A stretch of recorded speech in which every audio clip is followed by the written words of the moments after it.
Hello students, welcome to our class. അപ്പൊ നമ്മൾ കഴിഞ്ഞ ക്ലാസ്സിൽ എന്തൊക്കെയാണ് പറഞ്ഞത്? ട്രൂ സൊല്യൂഷൻ എന്താ, സസ്പെൻഷൻ എന്താന്നുള്ള കാര്യം പറഞ്ഞു. അതിന് 2 എക്സാമ്പിൾ പറഞ്ഞു. ട്രൂ സൊല്യൂഷൻ എന്ന് പറയുന്നത് പഞ്ചസാര ലായനി ഒരു എക്സാമ്പിൾ പറഞ്ഞിട്ടുണ്ട്. സസ്പെൻഷന് ചോക്കുപൊടി ജലവുമായി കലർന്ന മിശ്രിതം നമ്മൾ പറഞ്ഞു. അത് ക്ലിയർ ആയിട്ടുണ്ടല്ലോ. അത് വെച്ചിട്ട് നമ്മൾ കുറച്ച് സവിശേഷതകൾ പറഞ്ഞിട്ടുണ്ടല്ലോ. എന്താ, നമുക്ക് ആദ്യം യഥാർത്ഥ ലായനി അഥവാ ട്രൂ സൊല്യൂഷന്റെ സവിശേഷതകൾ ഒന്ന് പറഞ്ഞു നോക്കാം. കണികകളുടെ വലുപ്പം വളരെ കുറവായിരിക്കും. ലീനത്തിലെ കണികകളുടെ വലുപ്പം വളരെ കുറവായിരിക്കും. നഗ്നനേത്രം കൊണ്ടോ സൂക്ഷ്മദർശിനി കൊണ്ട് പോലും നമുക്ക് കാണാൻ സാധിക്കില്ല. അതുകൊണ്ട് തന്നെ എന്താണ്, പ്രകാശത്തെ അവ വിസരിക്കുന്നില്ല. അതുകൊണ്ട് പ്രകാശപാത ദൃശ്യമല്ല. പിന്നെ നമ്മൾ പറഞ്ഞു അരിച്ചെടുക്കാൻ സാധിക്കില്ല, അവ അടിയുന്നില്ല എന്നുള്ള കാര്യവും പറഞ്ഞു. എന്നാൽ നമ്മൾ പറഞ്ഞു സസ്പെൻഷൻ എന്ന് പറയുന്നത് നമുക്ക് എന്താ, കണ്ണുകൾ കൊണ്ട്, നമ്മളെ നേത്രങ്ങൾ കൊണ്ട് തന്നെ കാണാൻ പറ്റുന്ന രീതിയിലാണ് അവയിലെ കണികകൾ ഉള്ളത്. കണികകളുടെ വലുപ്പം കൂടുതലാണ്. ഈ കണികകൾ പ്രകാശത്തെ എന്താ വിസരിപ്പിക്കുന്നു. അതുകൊണ്ട് പ്രകാശപാത നമുക്ക് ദൃശ്യമാണ് എന്നുള്ള കാര്യം പറയാം. അത് കഴിഞ്ഞിട്ട് നമ്മൾ പറഞ്ഞു ഈ കണികകൾ എന്താണ്, ഗുരുത്വാകർഷണ ബലത്തിന്റെ ഫലമായിട്ട് അത് അടിയുന്നുണ്ട് എന്നുള്ളത് പറഞ്ഞിട്ടുണ്ട്. അതിനുശേഷം പറഞ്ഞു നമുക്ക് അരിച്ചെടുക്കാൻ സാധിക്കും. ഇത്രയും കാര്യങ്ങളാണ് നമ്മൾ യഥാർത്ഥ ലായനി അഥവാ ട്രൂ സൊല്യൂഷനും സസ്പെൻഷനിലും പറഞ്ഞിട്ടുള്ളത്. അടുത്തതാണ് കൊളോയിഡ്സ്. കൊളോയിഡ്സ് എന്താണെന്നുള്ളത് നമുക്കൊന്ന് നോക്കാം. ലായനികളെ കുറിച്ചും സസ്പെൻഷനുകളെ കുറിച്ചും നാം മനസ്സിലാക്കി.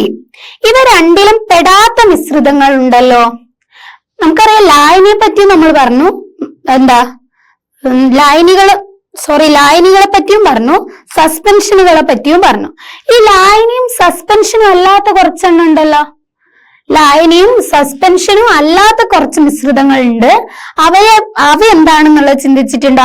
അവയുടെ സവിശേഷതകൾ എന്താണെന്നുള്ളത് ചിന്തിച്ചിട്ടുണ്ടോ? അപ്പൊ അതിൽ രണ്ടിലും പെടാത്ത ഒന്നാണ് കൊളോയിഡ്സ് എന്ന് പറയുന്നത്. അപ്പൊ നമുക്ക് കൊളോയിഡ്സിന് ഉദാഹരണം, അതിന്റെ പ്രത്യേകതകൾ എന്തൊക്കെയാണെന്നൊന്ന് നോക്കാം. അപ്പൊ ഇതാണ് പാൽ. ഈ പറയുന്ന വിഭാഗത്തിൽ വരുമോ എന്നാണ് നമ്മളോട് ചോദിക്കുന്നത്. വരുമോ, പാൽ എന്ന് പറയുന്നത് ഈ വിഭാഗത്തിൽ വരുമോ എന്നുള്ളതാണ് നമ്മളോട് ചോദിച്ചിട്ടുള്ളത്. നമുക്ക് നോക്കാം. ഒരു ബീക്കറിൽ പാലും വെള്ളവും കലർന്ന മിശ്രിതം എടുത്ത് മുമ്പ് നടത്തിയ പ്രവർത്തനങ്ങൾ ആവർത്തിക്കാനാ പറയുന്നത്. ഒരു ബീക്കറിൽ നമ്മളോട് പാലെടുക്കാൻ പറയുന്നുണ്ട്, പാലും ജലവും അടങ്ങിയ മിശ്രിതം എടുക്കാൻ പറയുന്നുണ്ട്, എന്നിട്ട് നിരീക്ഷിക്കാൻ പറയുന്നത്. നമ്മൾ എന്തൊക്കെയാ അവിടെ ചെയ്തിട്ടുണ്ടായിരുന്നത്? കണ്ണുകൾ കൊണ്ട് നമുക്കെന്താ കാണാൻ സാധിക്കുന്നുണ്ടോ എന്നാണ് ചോദിച്ചത്. കണ്ണുകൾ കൊണ്ട് കാണാൻ സാധിക്കുന്നുണ്ടോ എന്നാണ് നമ്മളോട് ചോദിച്ചിട്ടുള്ളത്. എന്താണ്, നേത്രങ്ങൾ കൊണ്ട് പാലിലെ കണികകളായിട്ട് കാണാൻ സാധിക്കില്ലല്ലോ. പിന്നെ നോക്ക്, നമ്മൾ പാലിലേക്ക് ഒരു പ്രകാശ ബീം കൊടുത്തു കഴിഞ്ഞാൽ എന്താണ്, പാലിൽ ഈ പാതയില്ലേ, പ്രകാശത്തിന്റെ പാത നമുക്ക് ദൃശ്യമാവുന്നുണ്ട്. പ്രകാശത്തിന്റെ പാത നമുക്ക് ദൃശ്യമാവുന്നുണ്ട്. എന്നാൽ അരിച്ചു കഴിഞ്ഞാൽ പാലിലെ എന്താണ്, അരിച്ചെടുക്കാനൊന്നും സാധിക്കില്ല. കണികകളെ അരിച്ചെടുക്കാനൊന്നും സാധിക്കുന്നില്ല. അപ്പൊ ഒന്ന് ആലോചിച്ച് നോക്ക്. യഥാർത്ഥ ലായനി എന്താണ്, പ്രകാശം കടത്തിവിടുന്നില്ല. എന്നാൽ ഇവിടെ പാൽ പ്രകാശം കടത്തിവിടുന്നുണ്ട്. പക്ഷെ എന്താണ്, സസ്പെൻഷൻ പ്രകാശം കടത്തിവിടുന്നുണ്ട്. ഈ പാലും പ്രകാശം കടത്തിവിടുന്നുണ്ട്. പക്ഷെ സസ്പെൻഷൻ എന്താണ്, നമുക്ക് അരിച്ചെടുക്കാൻ സാധിക്കും. കണികകളെ അരിച്ചെടുക്കാൻ സാധിക്കും, അല്ലെ കണികകൾ അടിയുന്നുണ്ട്. പക്ഷെ ഇവിടെ കണികകളെ അരിച്ചെടുക്കാൻ സാധിക്കുന്നില്ല. അപ്പൊ എന്താ, നമുക്ക് യഥാർത്ഥ ലായനിയാണ് പാലെന്നും പറയാൻ പറ്റില്ല. എന്താ, സസ്പെൻഷൻ ആണ് പാലെന്നും പറയാൻ പറ്റില്ലല്ലോ. നമുക്കൊന്ന് വായിച്ചു നോക്കാം. ലായനികളിലേതെന്നുപോലെ ഇവയിലെ കണികകളെ നഗ്നനേത്രങ്ങൾ കൊണ്ട് കാണാൻ കഴിയില്ല. പാലിലെ കണികകളെ നമ്മൾ നോക്കിയാൽ അതിൽ കുഞ്ഞു കണികകളായിട്ട് കാണില്ലല്ലോ. കണികകളെ കാണാൻ സാധിക്കില്ല. സസ്പെൻഷനുകളിലെ ഇതുപോലെ, അതായത് സസ്പെൻഷനിലുള്ളത് പോലെ അടിയുകയും ഇല്ല, അടിയുന്നില്ലല്ലോ. പാല് വെച്ച് കഴിഞ്ഞാൽ അതിലെ കണികകൾ വന്ന് അടിയുന്നുണ്ടോ? അടിയുന്നില്ല. എന്നാൽ പ്രകാശ ബീം കടത്തിവിട്ടാൽ പാത ദൃശ്യമാകുകയും ചെയ്യും. പ്രകാശ ബീം കടത്തി വിട്ട് കഴിഞ്ഞാൽ നമുക്ക് ആ പാത ദൃശ്യമാവും. ഒന്ന് ഇത് ചെയ്തു നോക്കട്ടോ. പാല് കുറച്ച് ജലത്തില് മിക്സ് ചെയ്തിട്ടുള്ള ഒരു മിശ്രിതം തയ്യാറാക്കുക. ദെൻ ഈ മിശ്രിതത്തിലേക്ക് ഒരു പ്രകാശ ബീം അടിച്ചിട്ട് നോക്കുക. അപ്പൊ നിങ്ങൾക്ക് എന്താണ്, ഈ പാത ദൃശ്യമാവും. ഓക്കെ, പാത ദൃശ്യമാവുകയും ചെയ്യും. ലായനികൾക്കും സസ്പെൻഷനുകൾക്കും ഇടയിലുള്ള ഇത്തരം മിശ്രിതങ്ങൾ, അതായത് അത് ലായനിയും അല്ല സസ്പെൻഷനും അല്ല, അതിന്റെ രണ്ടിന്റെ ഇടയിൽ നിൽക്കുന്നതാ. അതിന്റെ ഇടയിൽ നിൽക്കുന്ന ഇത്തരത്തിലുള്ള മിശ്രിതത്തെയാണ് നമ്മൾ എന്ത് എന്ന് പറയുന്നത്, കൊളോയിഡ്സ് എന്ന് പറയുന്നത്. ഈ തരത്തിലുള്ള മിശ്രിതങ്ങളെയാണ് കൊളോയിഡുകൾ എന്ന് പറയുന്നത്. കൊളോയിഡുകൾ എന്ന് പറയുന്നത്. പാൽ ഒരു കൊളോയിഡാണ്. പാൽ എന്താണെന്ന് ചോദിക്കും. പാൽ എന്തിന് ഉദാഹരണമാണ്? പാലൊരു കൊളോയിഡാണ്. പാൽ എന്ന് പറയുന്നത് ഒരു കൊളോയിഡാണ് എന്നുള്ളത് ഓർത്തു വെക്കുക. നോക്കാം, കൊളോയിഡുകൾ കണികകളിൽ തട്ടി പ്രകാശം വിസരിക്കുന്നതാണ് ടിൻഡൽ പ്രഭാവം. നമ്മളോട് ചോദിക്കും എന്താണ് ടിൻഡൽ പ്രഭാവം എന്ന് ക്വസ്റ്റ്യൻ വരും. എന്താണ് ടിൻഡൽ പ്രഭാവം? അപ്പൊ എന്താണെന്നറിയോ, ഈ കൊളോയിഡുകളിലെ കണികകളില് എന്താണ്, ഈ പ്രകാശം തട്ടിയിട്ട് എന്താ പ്രകാശം വിസരിച്ചാലല്ലേ നമുക്ക് പാത കാണാൻ സാധിക്കുക. അപ്പൊ നമ്മളെ കൊളോയിഡുകളിലാണ്, എല്ലാത്തിലും പറയാൻ പറ്റൂല. കൊളോയിഡുകളിലെ ഓർത്ത് വെക്കണം, കൊളോയിഡലിലുള്ളതിന്റെയാണ് പറയുന്നത്. കൊളോയിഡലിലുള്ള കണികകളില് പ്രകാശം തട്ടി പ്രകാശത്തെ വിസരിക്കുന്നതിന് നമ്മൾ എന്ത് പറയും? ടിൻഡൽ പ്രഭാവം എന്നാണ് പറയാ. ടിൻഡൽ പ്രഭാവം. നമുക്ക് നോക്കാം. യഥാർത്ഥ ലായനി, സസ്പെൻഷൻ, കൊളോയിഡ് എന്നിവയുടെ സവിശേഷതകൾ പട്ടികപ്പെടുത്താമല്ലോ. നമ്മളോട് പറഞ്ഞു, നമ്മളിപ്പോ ഇത്രയും കാര്യം പറഞ്ഞു. യഥാർത്ഥ ലായനി, സസ്പെൻഷൻ, കൊളോയിഡ്, ഇതിന്റെ മൂന്നിന്റെയും സവിശേഷതകൾ നമ്മളോട് പട്ടികപ്പെടുത്താൻ വേണ്ടിയിട്ടാ പറഞ്ഞിട്ടുള്ളത്. ഇതിന്റെ സവിശേഷതകൾ നമ്മളോട് പട്ടികപ്പെടുത്താൻ വേണ്ടിയിട്ടാണ് പറഞ്ഞിട്ടുള്ളത്. നമുക്ക് നോക്കാം. ഫസ്റ്റ്,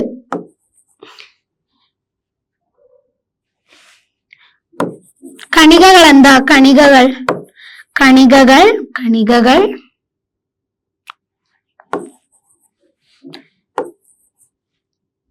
നഗ്നനേത്രം കൊണ്ട് കാണാൻ സാധിക്കില്ല. നഗ്നനേത്രം കൊണ്ട് കാണാൻ സാധിക്കില്ല.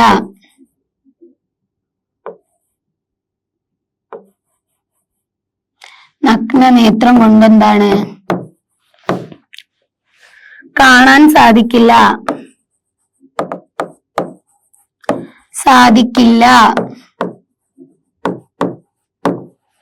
ഇവിടെ എന്താ? കാണാൻ സാധിക്കില്ല.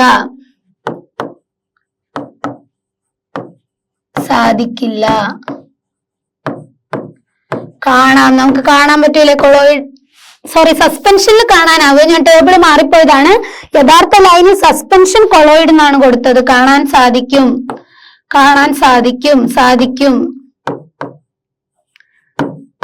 ഹെഡിങ് നോക്കണേ. കാണാൻ സാധിക്കും. കൊളോയിഡിൽ എന്താണ്?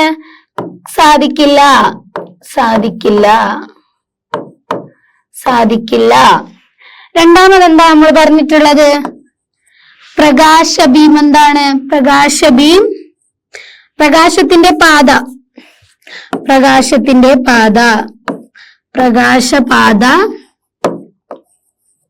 ദൃശ്യമല്ല.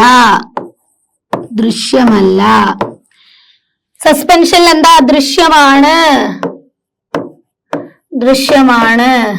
കൊളോയിഡ്സിൽ എന്താണ്? ദൃശ്യമാണ്. ദെൻ അരിച്ചെടുക്കാൻ സാധിക്കില്ല.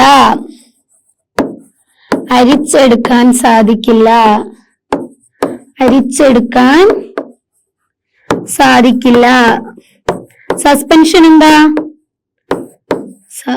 സാധിക്കും. അരിച്ചെടുക്കാൻ സാധിക്കില്ലേ? സാധിക്കും. കൊളോയിഡ്സ് അരിച്ചെടുക്കാൻ സാധിക്കില്ല. ഷോർട്ടായിട്ടാണ് എഴുതുന്നത്, മനസ്സിലാക്കിയിട്ട് നിങ്ങൾ എഴുതുക. നമ്മൾ പറഞ്ഞ എന്താ? ഗുരുത്വാകർഷണ ബലം മൂലം അടിയുന്നില്ല. അടിയുന്നില്ല. ഇവിടെ എന്താണ്? അടിയുന്നു. സസ്പെൻഷനിൽ അടിയുന്നില്ലേ? അടിയുന്നു. ചോക്ക് പൊടി, കൊളോയിഡ്സ് പാലിൽ എന്താ കണികകൾ അടിയുന്നുണ്ടോ? ഇല്ല, അടിയുന്നില്ല. ഇത്രയാണ് സവിശേഷതകൾ വരുന്നത്. പിന്നെ ഒരു കാര്യം കൂടെ ഉണ്ട്. ഇതാ കണികകളുടെ വലിപ്പം കൊടുത്തിട്ടുണ്ട്, അതും കൂടെ നമുക്ക് അവിടെ എഴുതി വെക്കാം. യഥാർത്ഥ ലായനിയിൽ 0.12 എന്താണ്? 1 നാനോമീറ്റർ ആണ്. 0.12 കണികാ വലിപ്പാണ്. കണികാ വലിപ്പം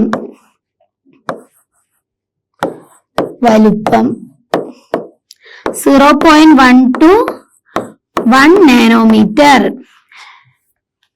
നോക്ക്, സസ്പെൻഷനിൽ എത്രയാ? 1000 നാനോമീറ്ററിൽ കൂടുതൽ. 1000 നാനോമീറ്ററിൽ കൂടുതൽ. 1000 നാനോമീറ്ററിൽ കൂടുതൽ.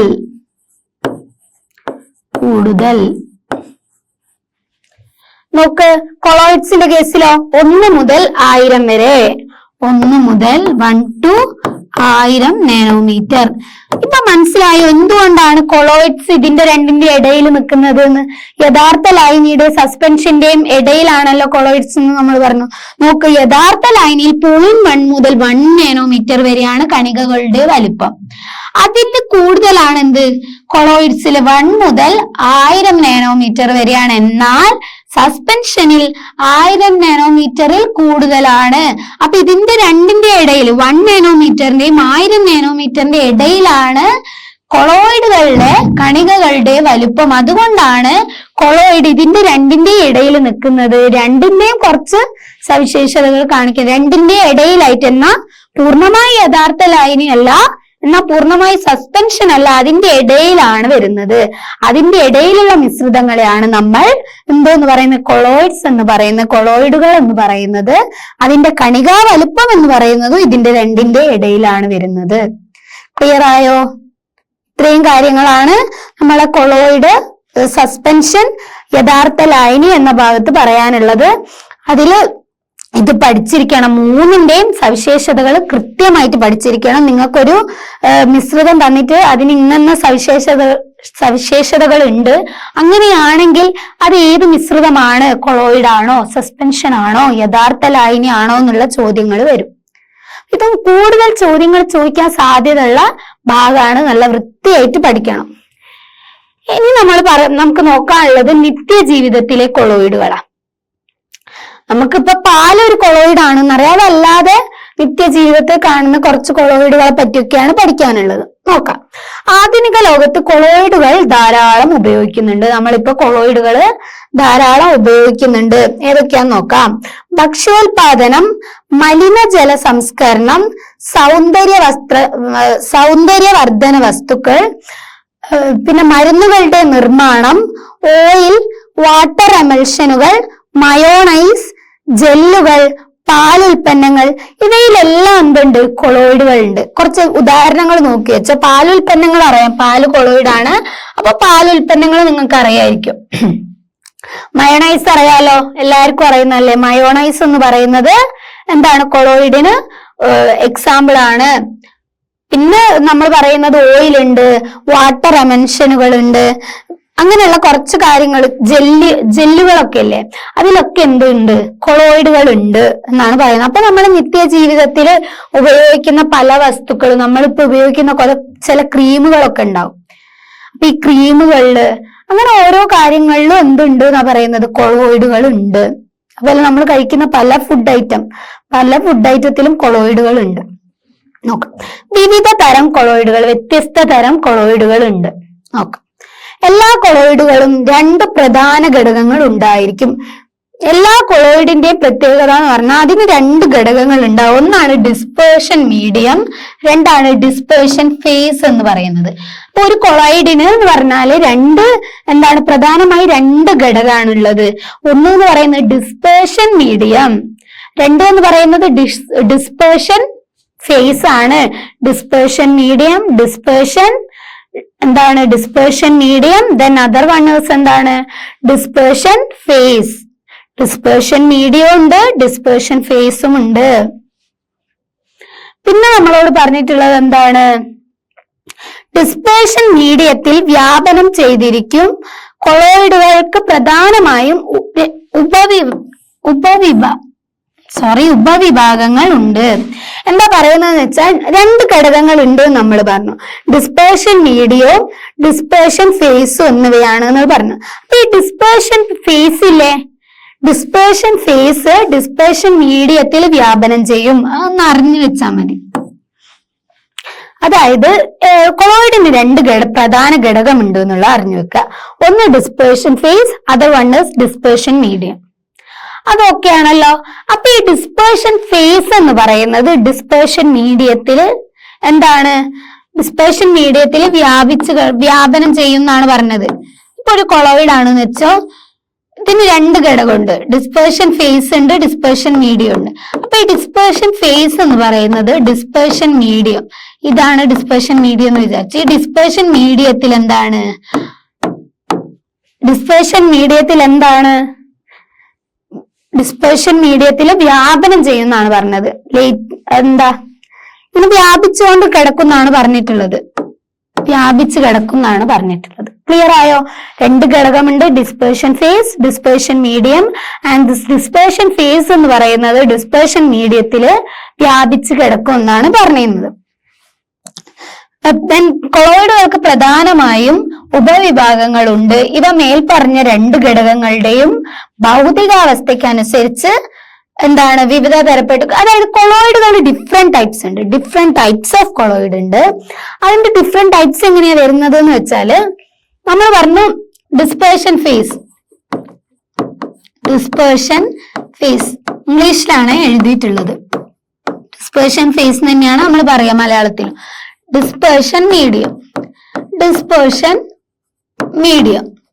അപ്പൊ ഈ ഡിസ്പേർഷൻ ഫേസിന്റെ അവസ്ഥ, ഡിസ്പേർഷൻ മീഡിയത്തിന്റെ അവസ്ഥ, അതായത് ഇപ്പം ഡിസ്പേർഷൻ ഫേസ് ഖരാവുക, ഡിസ്പേർഷൻ മീഡിയം എന്താ? ദ്രാവകാവുക. അപ്പൊ അതിനൊക്കെ ബേസ് ചെയ്ത് അതിന്റെ അവസ്ഥ, ഡിസ്പേർഷൻ ഫേസിന്റെയും ഡിസ്പേർഷൻ മീഡിയത്തിന്റെയും അവസ്ഥയെ ഡിപ്പെൻഡ് ചെയ്തിട്ട് വിവിധ തരത്തിലുള്ള കൊളോയിഡുകൾ ഉണ്ട്. അതിന്റെ ഒരു ടേബിൾ കൊടുത്തിട്ടുണ്ട്, ഇത് പഠിച്ചിരിക്കണം. ഇത് വലിയ ക്ലാസ്സിൽ ചോദിക്കുന്നതാണ്. ഇപ്പോഴും ക്വസ്റ്റ്യൻ വരും. നിങ്ങളോട് ചോദിക്കാം എന്താ? സോളിനൊരു എക്സാമ്പിൾ, അല്ലെ സോളിലെ ഡിസ്പേർഷൻ ഫേസിന്റെയും ഡിസ്പേർഷൻ മീഡിയത്തിന്റെയും അവസ്ഥ എന്താണ് എന്നുള്ളത്. അപ്പൊ കണ്ടോ, ആദ്യത്തെ ടൈപ്പ് ഓഫ് കൊളോയിഡ് ആണ് സോളിഡ് സോളിഡില് ഡിസ്പേർഷൻ ഫേസും ഡിസ്പേർഷൻ മീഡിയം എന്ന് പറയുന്നത് ഖരമാണ്. അതിന് എക്സാമ്പിൾ ആണ് രത്നങ്ങൾ. ചില രത്നങ്ങൾ എന്താണ്? കൊളോയിഡ് ആണ്. അവിടെ ഡിസ്പേർഷൻ ഫേസും ഡിസ്പേർഷൻ മീഡിയം എന്ന് പറയുന്നത് ഖരാവസ്ഥയിലാണ്. ക്ലിയർ ആയോ? രണ്ടാമത്തതാണ് ജെല്ല് നമുക്കറിയാലോ. അവിടെ ഡിസ്പേർഷൻ ഫേസ് എന്ന് പറയുന്നത് ദ്രാവകമാണ്, ഡിസ്പേർഷൻ മീഡിയം ഖരമാണ്. ഉദാഹരണം വെണ്ണ, ജാം, ചീസ്. ഈ ജാം ഒക്കെ ശ്രദ്ധിച്ചില്ലേ? കുറച്ചൊരു ദ്രാവകമല്ല, ഖരമല്ലാത്ത പോലെ നമുക്ക് ഫീൽ ചെയ്യും. അതാണ് പറയുന്നത് എന്താണ്? അതിന്റെ ഡിസ്പേർഷൻ ഫേസ് എന്ന് പറയുന്നത് ദ്രാവകം, ഡിസ്പേർഷൻ മീഡിയം എന്ന് പറയുന്നത് ഖരമാണ്. മൂന്നാമത്തേതാണ് സോളിഡ് ഫോം. അവിടെ ഡിസ്പേർഷൻ ഫേസ് വാതകമാണ്, ഡിസ്പേർഷൻ മീഡിയം ഖരമാണ്. എക്സാമ്പിൾ റബ്ബർ മെത്ത. ദെൻ ഫോർത്ത് വൺ സോളില് ഡിസ്പേർഷൻ ഫേസ് ഖരമാണ്, ഡിസ്പേർഷൻ മീഡിയം ദ്രാവകമാണ്. എക്സാമ്പിൾ കഞ്ഞിവെള്ളം ഇമ്പോർട്ടന്റ് ആണ്, അത് അധികവും ചോദിക്കാറുണ്ട്. അതുപോലെ പാലും കൂടുതൽ ചോദിക്കും. എല്ലാം ഇമ്പോർട്ടന്റ് ആണ്, പക്ഷെ അത് രണ്ടും നല്ല രീതിയിൽ ഒന്ന് ഓർത്തു വെക്കാം. ദെൻ എമൽഷനിൽ എങ്ങനെയാ? ഡിസ്പേർഷൻ ഫേസ് ദ്രാവകം, ഡിസ്പേർഷൻ മീഡിയം ദ്രാവകം. പാൽ ശ്രദ്ധിച്ചില്ലേ? വെള്ളം പോലെയല്ലേ? വെള്ളം പോലെ മീൻ ചെയ്തത് ദ്രാവകാവസ്ഥയിലല്ലേ? പൂർണ്ണമായി ദ്രാവകം പോലെ തന്നെയല്ലേ? അതെന്താണ്? ഡിസ്പേർഷൻ ഫേസും ദ്രാവകമാണ്, ഡിസ്പേർഷൻ മീഡിയവും ദ്രാവകമാണ്. ദെൻ സിക്സ്ത് വൺ ഈസ് ഫോമിൽ എന്താണ്? ഡിസ്പേർഷൻ ഫേസ് എന്ന് പറയുന്നത് വാതകം, ഡിസ്പേർഷൻ മീഡിയം എന്താണ്? ദ്രാവകം, സോപ്പിന്റെ പത. ഏഴാമത്തത് എയറോസോൾ ആണ്. അതിൽ ഡിസ്പേർഷൻ ഫേസ് എന്ന് പറയുന്നത് ഖരം, ഡിസ്പേർഷൻ മീഡിയം എന്ന് പറയുന്നത് വാതകം. എക്സാമ്പിൾ ആണ് പുക, പൊടിക്കാറ്റൊക്കെ. പൊടിക്കാറ്റൊക്കെ കൊളോയിഡിന് എക്സാമ്പിൾ ആണ്. ഇതിൽ നിന്ന് നിങ്ങൾക്ക് കൊളോയിഡ്സിനുള്ള എക്സാമ്പിൾ കിട്ടും, അതും ഓർത്ത് വെക്കാം. Liquid aerosol. ലിക്വിഡ് എയറോസോളിൽ എന്താന്ന് വെച്ചാൽ ഡിസ്പേർഷൻ മീഡിയം ദ്രാവകവും ഡിസ്പേർഷൻ ഫേസ് ഡിസ്പേർഷൻ ഫേസ് ദ്രാവകവും ഡിസ്പേർഷൻ മീഡിയം വാതകവും. ദെൻ എന്താണ് എക്സാമ്പിള് മൂടൽ മഞ്ഞ്, കാർമേഘം. മൂടൽ മഞ്ഞ്, കാർമേഘം. ഇത് ഓരോന്നും പഠിക്കുക. ഇത് ഓരോന്നും പഠിച്ചിട്ട് ആദ്യം ഡിസ്പേർഷൻ ഫേസിന് അവസ്ഥ നോക്കുക, ദെൻ ഡിസ്പേർഷൻ മീഡിയത്തിന്റെ അവസ്ഥ നോക്കുക. ഓരോന്നിനും എക്സാമ്പിൾ പഠിച്ചു വെക്കുക. ക്വസ്റ്റ്യൻസ് തിരിച്ചും മറിച്ചും ഒക്കെ ചോദിക്കാം. കഞ്ഞിവെള്ളത്തിന്റെ ഡിസ്പേർഷൻ ഫേസിന്റെ അവസ്ഥ, ഡിസ്പേർഷൻ മീഡിയത്തിന്റെ അവസ്ഥ എന്ന് ചോദിക്കാം. അല്ലെങ്കിൽ സോളില് ഡിസ്പേർഷൻ ഫേസിന്റെ അവസ്ഥ, ഡിസ്പേർഷൻ മീഡിയത്തിന്റെ അവസ്ഥ, സോളിനൊരു എക്സാമ്പിൾ തരാൻ പറയാം. ആ രീതിയിൽ ഈ ടേബിളിന് ചെറിയ ചെറിയ മാർക്കിന് ചോദിക്കാറുണ്ട്. അതുപോലെ ബ്ലാങ്ക് തന്നിട്ട് ഫില്ല് ചെയ്യാൻ പറയാറുണ്ട്. അപ്പൊ ഈ ടേബിൾ നല്ല രീതിക്ക് പഠിച്ചു വെക്കുക. അടുത്തത് പറയുന്നതാണ് കൃത്രിമ പാനീയങ്ങൾ. കൃത്രിമ പാനീയങ്ങളാണ്. നമുക്ക് നോക്കാം. ചൂട് കാലത്ത് ദാഹം അകറ്റാൻ പാനീയങ്ങൾ അനിവാര്യമാണ്. ചൂട് കാലത്തല്ലേ നമുക്ക് ഏറ്റവും കൂടുതൽ ദാഹം വരിക. അപ്പാണ് നമ്മൾ കൂടുതലും ഇങ്ങനെ പുറത്തുനിന്നൊക്കെ വെള്ളം കുടിക്കാറ് അധികവും. നമുക്ക് എവിടെയും പോകുമ്പോ ഒക്കെ വെള്ളം എടുത്തിട്ടില്ലെങ്കിൽ നമുക്ക് ദാഹം സഹിക്കാൻ പറ്റില്ല. അപ്പൊ നമ്മൾ അധികവും പുറത്തുനിന്ന് വെള്ളം വാങ്ങിച്ചു കുടിക്കാറ് കൂടുതലും ചൂട് കാലത്താണ്. അപ്പൊ നമുക്ക് നോക്കാം. ജ്യൂസുകളും കൊളോയിഡ് രൂപത്തിലുള്ള പാനീയങ്ങളാണ്. പല ജ്യൂസുകൾ നമ്മൾ ഉപയോഗിക്കുന്ന പല ജ്യൂസുകളും എന്ന് പറയുന്നത് കൊളോയിഡ് രൂപത്തിലുള്ള പാനീയങ്ങളാണ്. ചിലത് പ്രകൃതിദത്തവും ചിലത് കൃത്രിമവുമായിരിക്കും. പ്രകൃതിദത്ത പാനീയങ്ങൾക്ക് ഉദാഹരണങ്ങൾ കണ്ടെത്താമോ? നമുക്കറിയാം, നമ്മൾ കുടിക്കുന്ന എല്ലാ പാനീയങ്ങളും പ്രകൃതിദത്തമൊന്നുമല്ല. ചിലത് നമ്മൾ ആർട്ടിഫിഷ്യലി ഉണ്ടാക്കുന്നതാണ്, ഫ്ലേവർ ഒക്കെ ഇട്ടിട്ട് നമ്മൾ ഉണ്ടാക്കുന്നതല്ലേ. അപ്പൊ നമ്മൾ ഉപയോഗിക്കുന്ന പല പാനീയങ്ങൾ എന്ന് പറയുന്നത് കൊളോയിഡുകളാണ്. അപ്പൊ നമുക്കറിയാം, ഇവിടെ പറഞ്ഞിട്ടുള്ളത് പ്രകൃതിദത്ത പാനീയങ്ങൾക്ക് ഉദാഹരണം നമ്മളെ മോരുവെള്ളം, നാരങ്ങ വെള്ളമൊക്കെ ഇല്ലേ, പ്രകൃതിദത്ത പാനീയങ്ങൾക്ക് ഉദാഹരണമാണ്. ശുദ്ധജലം, മോരുവെള്ളം, നാരങ്ങ വെള്ളം, പിന്നെ കരിക്കിൻ വെള്ളം ഇവയൊക്കെ പ്രകൃതിദത്ത പാനീയങ്ങൾക്ക് ഉദാഹരണമാണ്. അപ്പൊ ഈ പ്രകൃതിദത്ത പാനീയങ്ങൾ നമുക്ക് എത്ര ദിവസം സൂക്ഷിക്കാൻ പറ്റും? ഇപ്പൊ മോര് വെള്ളമൊക്കെ ഉണ്ടാക്കി വെച്ചാൽ എത്ര കാലം സൂക്ഷിക്കാൻ പറ്റും? അത് മോശമായി പോവില്ലേ? അതുപോലെ തന്നെ കരിക്കിന്റെ വെള്ളം എടുത്തു കഴിഞ്ഞാല് നമുക്ക് കുറെ ദിവസം വെക്കാനൊന്നും പറ്റൂല. അപ്പൊ നമുക്ക് അധികം സൂക്ഷിച്ചു വെക്കാൻ സാധ്യമല്ലല്ലോ. അതേ സ്ഥാനത്ത് മാർക്കറ്റിൽ നിന്നും ലഭ്യമാകുന്ന ജ്യൂസുകളും പാനീയങ്ങളും ദീർഘകാലം കേടാകാതെ സൂക്ഷിക്കാൻ സാധിക്കും.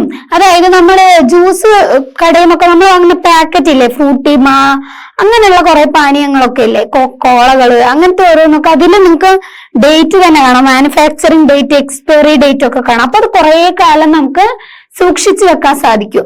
എന്തുകൊണ്ടായിരിക്കും അത് സൂക്ഷിച്ചു വെക്കാൻ സാധിക്കുന്നത്? അതിൽ നമ്മൾ എന്തൊക്കെ ആഡ് ചെയ്യുന്നില്ലേ?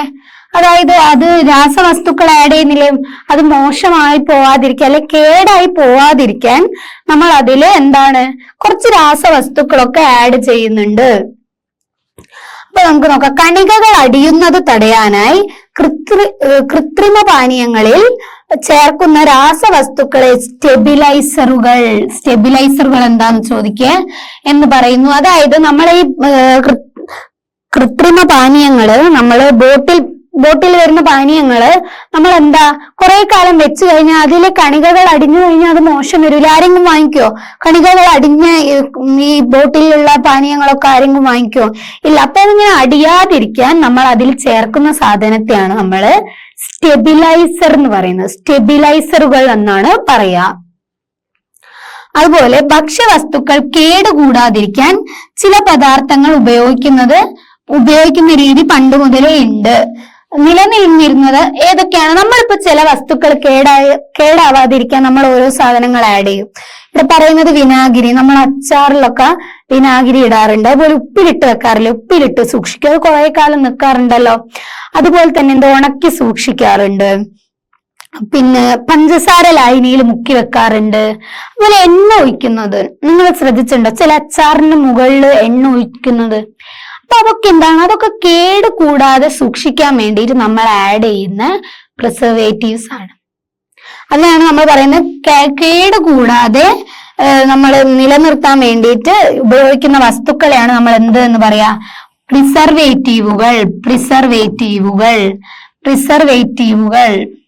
അപ്പൊ ഭക്ഷ്യപദാർത്ഥങ്ങളുടെ ഗുണം നിലനിർത്തുന്നതിനോ രുചി കൂട്ടുന്നതിനോ ആയി രാസവസ്തുക്കൾ ഇതിനായി ഉപയോഗിക്കുന്നത് കൃത്രിമ പാനീയങ്ങൾക്ക് ആകർഷകമായ നിറങ്ങൾ ലഭിക്കാനും ചില വസ്തുക്കൾ ഉപയോഗിക്കുന്നു. അതായത് നമ്മളിപ്പോ പറഞ്ഞു കണികകൾ അടിയാതിരിക്കാൻ നമ്മൾ ആഡ് ചെയ്യുന്നതാണ് സ്റ്റെബിലൈസർ എന്നുള്ളത് നമ്മൾ പറഞ്ഞു. അതിനുശേഷം നമ്മൾ പറഞ്ഞിട്ട് എന്താ, കേട് വരാതിരിക്കാൻ നമ്മൾ ആഡ് ചെയ്യുന്നത്, കേട് വരാതെ സൂക്ഷിക്കാൻ നമ്മൾ ആഡ് ചെയ്യുന്ന സാധനമാണ് പ്രിസർവേറ്റീവുകൾ. അത് കൂടാതെ നമുക്കിപ്പോ രുചി വർദ്ധിപ്പിക്കാൻ അല്ലെ ചില കളർ കണ്ടാൽ നമുക്ക് ഭയങ്കര അട്രാക്ഷൻ തോന്നും, ആ കളറിലെ ഡ്രിങ്ക് എനിക്ക് വേണം. ഇപ്പൊ ബോട്ടിൽ കണ്ടാൽ നീല കളർ, അപ്പൊ നമുക്കൊരു ചില കളറിനോടൊരു ഇഷ്ടം തോന്നുമല്ലോ, നല്ല യെല്ലോ കളറൊക്കെ കണ്ടാൽ നമുക്ക് ഒരു ഇഷ്ടം തോന്നും. അപ്പൊ ഈ കളറുകൾ കൊടുക്കാൻ വേണ്ടിയിട്ട് അല്ലെങ്കിൽ രുചി കൂട്ടാൻ വേണ്ടിയിട്ട് അങ്ങനെയൊക്കെ എന്താ നമ്മൾ കുറെ അഡിക്റ്റീവ്സുകൾ, നമ്മൾ ഈ രാസവസ്തുക്കൾ എന്താണ് നമ്മൾ ഈ പാനീയങ്ങളിലൊക്കെ ആഡ് ചെയ്യുന്നുണ്ട്. അതൊന്നും ശരിക്കും നല്ലതല്ല. അപ്പൊ നമ്മൾ ആഡ് ചെയ്യുന്ന സാധനങ്ങൾക്ക് കുറച്ച് ഉദാഹരണം തന്നിട്ടുണ്ട്, അത് എന്തിനാണ് ആഡ് ചെയ്യുന്നത് എന്നും കൂടെ കൊടുത്തിട്ടുണ്ട്. ടാർട്രസീൻ എന്ന് പറയുന്ന ഒരു രാസവസ്തുവാണ് ടാർട്രസീൻ എന്നാണ് പറയുന്നത്. അത് എന്താണ്, ഭക്ഷ്യപദാർത്ഥം ചേർക്കുന്നത് ഭക്ഷ്യപദാർത്ഥത്തിലും പാനീയത്തിലുമാണ്. ടാർട്രസീൻ ചേർക്കുന്നത് ഭക്ഷ്യപദാർത്ഥത്തിലും എന്താണ് പാനീയങ്ങളിലുമാണ്. അതെന്തിനാണെന്ന് വെച്ചാൽ മഞ്ഞ നിറം നൽകാനാണ് നമ്മൾ അത് യൂസ് ചെയ്യുന്നത്. നിങ്ങൾ കാണാറില്ലേ മഞ്ഞ നിറത്തിലുള്ള പാനീയം മാംഗോ ഫ്ലേവേർഡ് ആണെന്നൊക്കെ പറഞ്ഞിട്ട്, അതിലൊക്കെ ഇങ്ങനെ മഞ്ഞ നിറം കൊടുക്കാൻ എന്താണ് അഡിക്റ്റീവ് ആഡ് ചെയ്യുന്നുണ്ട്. ടാർട്രസീൻ എന്ന് പറയുന്നത് മഞ്ഞ നിറം കൊടുക്കാൻ ആഡ് ചെയ്യുന്ന അഡിക്റ്റീവ് ആണ്. എരിത്രോസിൻ അതും ഉപയോഗിക്കുന്ന ഭക്ഷ്യപദാർത്ഥത്തിലും പാനീയത്തിലുമാണ്. എന്തിനാണ്, ചുവപ്പ് നിറം നൽകുന്നതാണ് എരിത്രോസിൻ. ചില ഫുഡ് ഐറ്റത്തിന് കാണാം നല്ല റെഡിഷ് കളർ, അപ്പൊ അത് ആളുകളെ അട്രാക്ട് ചെയ്യാൻ വേണ്ടിയിട്ടാണ് യൂസ് ചെയ്യുന്നത് ഇത്. പിന്നെ കാണാം ഇൻഡിഗോ കാർമൈൻ അത് നീല നിറം നൽകാനാണ്, നീല നിറം. വാനിലിൻ ഭക്ഷ്യപദാർത്ഥത്തിലാണ്, രുചി കൂട്ടാനാണ്. രുചി കൂട്ടാനാണ്, അതായത് അതിന്റെ ഒരു ഫ്ലേവർ കിട്ടുമ്പോൾ എന്താ രുചി കൂടുന്നില്ലേ, അപ്പൊ ആ രുചി കൂട്ടാൻ ഉപയോഗിക്കുന്ന സാധനമാണ് വാനിലിൻ. അടുത്തതാണ് ഫോസ്ഫോറിക് ആസിഡ് അത് മെയിൻലി എന്താണ് പാനീയങ്ങളിലാണ്, കൃത്രിമ പാനീയങ്ങളിലാണ് നമ്മള് ഫോസ്ഫോറിക് ആസിഡ് യൂസ് ചെയ്യുന്നത്. അത് പുളി രുചി കൂട്ടാൻ. അടുത്തതാണ് അലൈൻ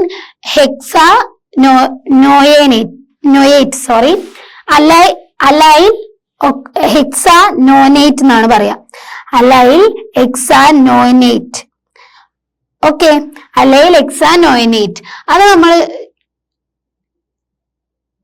യൂസ് ചെയ്യുന്നത് ഭക്ഷ്യപദാർത്ഥത്തിലാണ്. അത് ശ്രദ്ധിക്കണം, ഭക്ഷ്യപദാർത്ഥത്തിൽ ഏതാ, പാനീയത്തിൽ മാത്രം ഏതാണ്, അല്ലാത്തത് ഇവിടൊക്കെ ഫസ്റ്റ് 3 ഭക്ഷ്യപദാർത്ഥത്തിലും പാനീയത്തിലും ഒരുപോലെയാ. പിന്നെ ഭക്ഷ്യപദാർത്ഥത്തിലും പാനീയത്തിലും വേറെ വരുന്നുണ്ട്, അതൊന്ന് നോട്ട് ചെയ്ത് വെക്കാം. അപ്പൊ നമ്മൾ അലൈൽ ഹെക്സാനോയേറ്റ് എന്ന് പറയുന്ന ഭക്ഷ്യപദാർത്ഥത്തിലാണ്. അതെന്തിനാണെന്നറിയോ, ഈ അലൈൽ ഹെക്സാനോയേറ്റിന് ഒരു പ്രത്യേകത ഉണ്ട്. അതിന്റെ സ്മെല്ല് എന്ന് പറയുന്നത് നമ്മളെ പൈനാപ്പിളിന്റെ ഒരു സ്മെല്ലായിരിക്കും. അപ്പൊ നിങ്ങൾ ചില സാധനങ്ങൾ കാണാറില്ലേ, പൈനാപ്പിളിന്റെ ഒരു സ്മെല്ല് കിട്ടും, എന്നാൽ ഇതിലൊറ്റ പീസ് പൈനാപ്പിൾ പോലും ഉണ്ടാവുന്നില്ല. പൈനാപ്പിളിന്റെ സ്മെല്ല് കിട്ടുന്നത്, ആ ഒരു ഫ്ലേവർ നമുക്ക് ഫീൽ ചെയ്യാൻ ചില ജ്യൂസുകൾ എന്ന് പറഞ്ഞൂടാ, നമ്മളെ ചില ഡ്രിങ്ക്സുകളിലൊക്കെ പൈനാപ്പിളിന്റെ ഒരു ഫ്ലേവർ കിട്ടുന്നുണ്ട്, എന്നാൽ പൈനാപ്പിളിന്റെ ഒരു എക്സ്ട്രാക്ട് അതിൽ ആഡ് ചെയ്യുന്നുണ്ടാവില്ല. അപ്പൊ അതിലൊക്കെ ആഡ് ചെയ്യുന്ന ഒരു സാധനമാണ് നമ്മളെ ഈ അലൈൽ ഹെക്സാനോയേറ്റ് എന്ന് പറയുന്ന സാധനം. അത് എന്താണ്,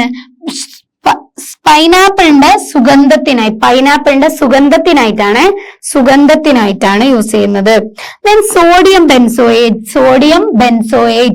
അത് ഇമ്പോർട്ടന്റ് ആണ്. സോഡിയം ബെൻസോയേറ്റ് അത് സോസ്, സാലഡ്, സോഫ്റ്റ് ഡ്രിങ്ക്സില് ഒക്കെ യൂസ് ചെയ്യുന്നുണ്ട്. അതെന്താന്ന് വെച്ചാൽ പൂപ്പലൊക്കെ വരാതിരിക്കാനാ. പൂപ്പലൊക്കെ വന്നിട്ട് കേടാവാതിരിക്കാനാണ് നമ്മൾ ഈ സോഡിയം ബെൻസോയേറ്റ് യൂസ് ചെയ്യുന്നത്. ഈസ്റ്റ്, പൂപ്പൽ എന്നിവ ബാധിക്കാതിരിക്കാൻ, ഈസ്റ്റ് അഥവാ പൂപ്പലൊന്നും ബാധിക്കാതിരിക്കാനാണ് നമ്മൾ ഈ സോഡിയം ബെൻസോയേറ്റ് യൂസ് ചെയ്യുന്നത്. ലാസ്റ്റ് ആണ് സോർബിക് ആസിഡ് യൂസ് ചെയ്യുന്നത് cheese, cake, salad. Sorbic acid use ചെയ്യുന്നത് ചീസ്, കേക്ക്, സാലഡ്സിലൊക്കെയാണ്. അതിലും എന്തിനാണ്? പൂപ്പലുകൾ വരാതിരിക്കാനാണ്. ഫംഗസുകളൊന്നും വരാതിരിക്കാനാണ് നമ്മൾ ഈ സോർബിക് ആസിഡ് യൂസ് ചെയ്യുന്നത്. അപ്പൊ ഇത്രയും കാര്യങ്ങൾ പഠിച്ചു വെക്കുക. ഇതിന്റെ പേര് മാറിപ്പോരുത്. ഇതിൽ കുറച്ചൊരു ബുദ്ധിമുട്ട് അലൈൽ ഹെക്സാനോയേറ്റ് ആണ്. അലൈൽ ഹെക്സാനോയേറ്റ്. അത് തെറ്റിപ്പോരുത്. ഇത് തെറ്റിക്കഴിഞ്ഞാൽ ആ സാധനം മാറി അതിന്റെ പ്രോപ്പർട്ടി മാറും. അപ്പൊ അത് അങ്ങനെ തന്നെ പഠിക്കണം. അലൈൽ ഹെക്സാനോയേറ്റ്. ബാക്കിയൊന്നും അത്ര ബുദ്ധിമുട്ട്. പിന്നെ സോഡിയം ബെൻസോയേറ്റ് ആയിരിക്കും കുറച്ചുകൂടെ ഒരു ബുദ്ധിമുട്ടുള്ളത്. ടഫ് ഉള്ളത് നല്ല രീതിയിൽ പഠിച്ചു വെക്കുക. അപ്പൊ പറയുന്നത് എന്താ? ഇവയിൽ പലതും ആരോഗ്യത്തിന് ഹാനികരമാണ്. ഇത്തരം രാസവസ്തുക്കൾ ഭക്ഷ്യവസ്തുക്കളിലും പാനീയങ്ങളിലും ചേർക്കുന്നത് എന്താണ്? ഹാനികരമാണ്. നമുക്കത് മോശമായിട്ടാണ് ബാധിക്കുക. ചിലത് മാത്രമാണെന്ത് പെർമിറ്റഡ് അളവിലുള്ളൂ.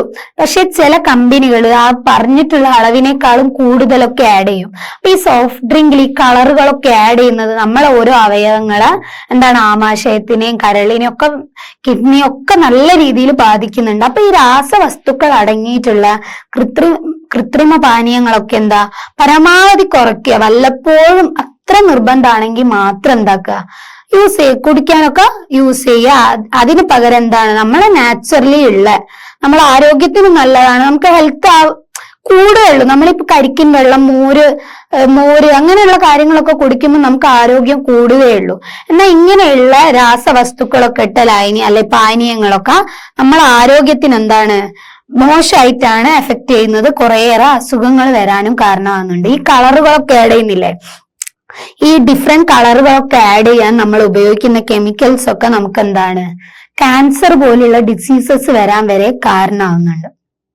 അപ്പൊ അതൊക്കെ മനസ്സിലാക്കിയിട്ട് കഴിവതും ഇങ്ങനെയുള്ള പാനീയങ്ങളുടെ അളവ് നിങ്ങൾ കുറയ്ക്കുക. കൂടുതൽ ആരോഗ്യമായിട്ടുള്ള പാനീയങ്ങളൊക്കെ കുടിക്കാൻ വേണ്ടിയിട്ട് ശ്രമിക്കാം. അപ്പൊ ഇത്രയും കാര്യമാണ് നമ്മൾ ഇന്ന് പറഞ്ഞിട്ടുള്ളത്. അപ്പൊ നമ്മളെ ലായനികൾ എന്നുള്ള പാഠം അവസാനിച്ചിരിക്കുകയാണ്. നമ്മളപ്പോ ഇന്ന് പറഞ്ഞിട്ടുള്ളത് യഥാർത്ഥ ലായനി, സസ്പെൻഷൻ, കൊളോയിഡുകളൊക്കെ പറഞ്ഞു, അതിന്റെ സവിശേഷതകൾ പറഞ്ഞു. അതിനുശേഷം കൃത്രിമ പാനീയങ്ങൾ പറഞ്ഞു. അത് കൊളോയിഡിന് എക്സാമ്പിൾ ആണ്. അതില് രുചി കൂട്ടാൻ, നിറം കൂട്ടാൻ, മണം കൂട്ടാനൊക്കെ പലതും രാസവസ്തുക്കൾ ആഡ് ചെയ്യുന്നുണ്ട് എന്ന് പറഞ്ഞു. ഇതൊക്കെ നമുക്ക് ഹാനികരമാണ്. അല്ലെ കണികകൾ അടിയാതിരിക്കാൻ സ്റ്റെബിലൈസർ ആഡ് ചെയ്യുന്നു എന്നൊക്കെ പറഞ്ഞു. ഇത്രയും കാര്യങ്ങളാണ് പറഞ്ഞിട്ടുള്ളത്. അപ്പൊ ലായനികൾ എന്നുള്ള പാഠം വളരെ ഇമ്പോർട്ടന്റ് ആണ്. എടുത്തിട്ടുള്ള കാര്യങ്ങൾ വ്യക്തമായിട്ട് പഠിക്കുക. പ്രോബ്ലംസ് ഒക്കെ മാസ് പെർസെന്റേജിന്റെ ഒരു പ്രോബ്ലം ആണ് വരുന്നത്. അത് ചോദിക്കാൻ സാധ്യതയുണ്ട്. അത് ചെയ്ത് തന്നെ പ്രാക്ടീസ് ചെയ്യുക. പിന്നെ സവിശേഷതകൾ കള്ളികളാക്കിയിട്ട് തന്നെ പഠിക്കുക. പിന്നെ ഓരോ നമ്മൾ പറഞ്ഞിട്ടില്ലേ ലയത്വം ലയത്വ കർവ് എന്താണ്, പിന്നെ ലയത്വത്തെ സ്വാധീനിക്കുന്ന ഘടകങ്ങൾ എന്തൊക്കെയാണ്, ഇത്തരം കാര്യങ്ങളൊക്കെയാണ് ഈ ചാപ്റ്ററിൽ ഏറ്റവും ഇമ്പോർട്ടന്റ് ആയിട്ടുള്ളത്. അപ്പൊ എല്ലാം വൃത്തിയിൽ പഠിക്കുക. ഇത് നല്ല രീതിയിൽ പഠിച്ചാൽ നിങ്ങൾക്ക് എക്സാമിന് സ്കോർ ചെയ്യുക. അതുപോലെ തന്നെ വലിയ ക്ലാസ്സുകളിൽ +1 +2 ഇത് പഠിക്കാനുണ്ട്. അപ്പൊ കുറച്ചുകൂടെ എളുപ്പമായിരിക്കും. ബേസ് നന്നായിട്ട് അറിഞ്ഞിരിക്കാം. അപ്പൊ ഇത്രയും എടുത്ത കാര്യങ്ങളൊക്കെ നിങ്ങൾക്ക് വ്യക്തമായിട്ടുണ്ട് എന്നാണ് ഞാൻ വിചാരിക്കുന്നത്. അപ്പൊ എടുത്ത കാര്യം നല്ല വൃത്തിയിൽ നല്ല ഡീറ്റെയിൽ ആയിട്ട് തന്നെ പഠിക്കാം. Thank you.